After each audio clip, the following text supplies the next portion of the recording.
ফাহমিদুলের ইস্যুকে কেন্দ্র করে ক্ষমা চাইলেন আলফাজ আহমেদ।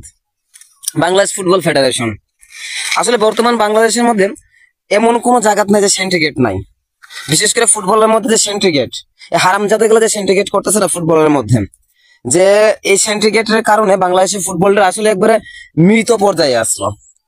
এবং বর্তমানে যাই হোক হামজা চৌধুরী আওয়ার পরে বাংলাদেশের মধ্যে যে একটা ফুটবলের যে উদ্দীপনা, প্রত্যেকের মনে যে ফুটবল একটা ভালোবাসা, এটা কিন্তু আমরা প্রত্যেকের দূরে দূরে আমরা দেখতে পারতাম। মনে করি ফাহমিদুলের মতো প্লেয়ারও কিন্তু আসলে অনেক দরকার আছে বাংলাদেশের মধ্যে।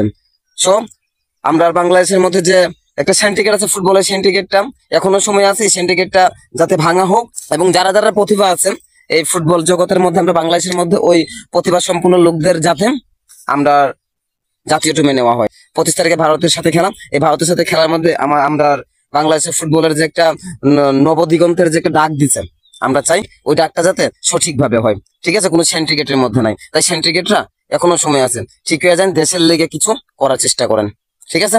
ধন্যবাদ সবাই।